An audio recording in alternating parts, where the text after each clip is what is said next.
Hi everyone, welcome back to my channel Techly Talks. ఈ రోజు వీడియోలో అమ్మవారికి ఎంతో ఇష్టమైన బస్వి కజ్జం ఎలా తయారు చేసుకోవాలో చూద్దాము. శ్రావణ మాసంలో అమ్మవారికి నైవేద్యంగా బస్వి కజ్జాన్ని సమర్పిస్తారు.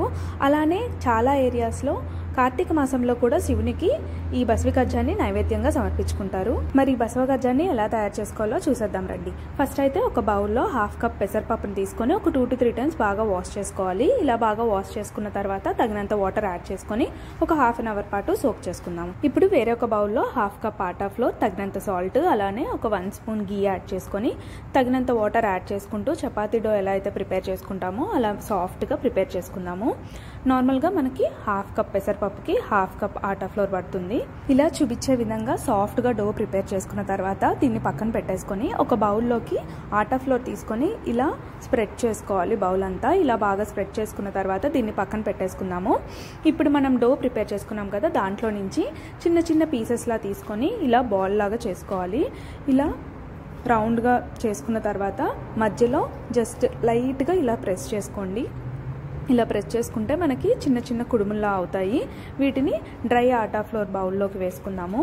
మనం నార్మల్గా ఇలా ప్రెస్ చేసుకొని ఒక బౌల్లో యాడ్ చేసేసుకుంటే అన్నీ ఒకటి దానితోటి ఒకటి స్టిక్కీగా అయిపోతాయి. అలా కాకుండా ఇలా ఆటా ఫ్లోర్లో వేసుకుంటే అన్నీ పొడి పొడిగా ఉంటాయి. ఇలా అన్ని బౌల్స్ లాగా చేసుకొని ఇలా చిన్న చిన్న కుడుముల్లాగా ప్రెస్ చేసుకొని ఒక బౌల్లో వేసేసుకున్న తర్వాత ఈ బౌల్లో ఉన్నదాన్ని ఇలా మధ్య మధ్యలో కలుపుతూ ఉండండి. ఎందుకంటే ఆటా ఫ్లోర్ అనేది వాటి కుడుములకి బాగా పడుతుంది కాబట్టి మనకి స్టిక్కీగా అయిపోదు. మీకు ఇలా చిన్న చిన్న కుడుములు చేయడం కష్టం అనుకుంటే ఈ చపాతీ డౌని ఒకేసారి పెద్ద చపాతీలాగా చేసుకొని దాంట్లోకి పెన్ క్యాప్ ఉంటుంది కదా రౌండ్గా, ఆ పెన్ క్యాప్ తోటి ప్రెస్ చేసుకుంటూ ఇలా చిన్న చిన్న కుడుములు చేసుకొని పక్కన పెట్టుకోవచ్చు. ఇలా కుడుములన్నీ అయిపోయాక దీంట్లో ఎక్స్ట్రా పిండి ఏదైతే ఉందో అదంతా డ్రైన్ చేసేసుకొని కుడుములు సపరేట్గా ఒక బౌల్లోకి తీసేసి పక్కన పెట్టుకుందాం. ఇప్పుడు స్టవ్ పైన ప్యాన్ పెట్టుకొని ఒక 1/2 కప్ వాటర్ యాడ్ చేసుకొని వాటర్ కొంచెం హీట్ అయ్యాక ఒక 1/2 కప్ మిక్స్ చేసుకోవాలి. మీరు ఒకవేళ స్వీట్ ఎక్కువ తింటారు అని అనిపిస్తే ఇంకొక 1/2 కప్ బెల్లాన్ని యాడ్ చేసుకోవాలి. ఇలా బెల్లం కరిగినంత వరకు బాగా మిక్స్ చేసుకుంటూ ఉండాలి. పాకంలో వచ్చినంత వరకు అవసరం లేదు. జస్ట్ ఇలా బెల్లం కరిగింది అనిపించినప్పుడు మనం స్టవ్ ఆఫ్ చేసేసి దీన్ని పక్కన పెట్టేసుకుందాము. ఇప్పుడు స్టవ్ పైన వేరొక ప్యాన్ పెట్టుకొని దాంట్లోకి ఒక 2 cups వాటర్ యాడ్ చేసుకోవాలి. వాటర్ కొంచెం బాయిల్ అవుతున్నప్పుడు ఆల్రెడీ మనం పెసలు నానబెట్టుకున్నాం కదా, అవి బాగా సోక్ అయిపోయాయి. ఇలా వాటర్ అంతా డ్రైన్ చేసేసి పెసలులో ఇప్పుడు ఈ వాటర్ బాయిల్ అవుతున్నప్పుడు మనం దీంట్లోకి నానబెట్టుకున్న పెసళ్ళు, అలానే మనం ఇందాక కుడుముల్లా చేసుకున్నాం కదా చిన్న చిన్నగా, ఆ కుడుముల్ని ఇందులోకి యాడ్ చేసి స్టవ్ అనేది హై ఫ్లేమ్లో పెట్టుకొని బాయిల్ అవ్వనివ్వండి. ఇలా బాయిల్ అవుతూ ఉంటాయి. మనకి కింద స్టిక్కీగా అయిపోతూ ఉంటుంది. ఈ పెసరపప్పు అనేది కిందకి వెళ్ళిపోతూ ఉంటుంది. సో అలా స్టిక్కీగా అవ్వకుండా మధ్య మధ్యలో కలుపుతూ ఉండండి. ఇలా పెసరపప్పు ఉడికినంత వరకు మనం స్టవ్ని హై ఫ్లేమ్లో పెట్టుకుంటూ కుక్ చేసుకుంటూ ఉండాలి.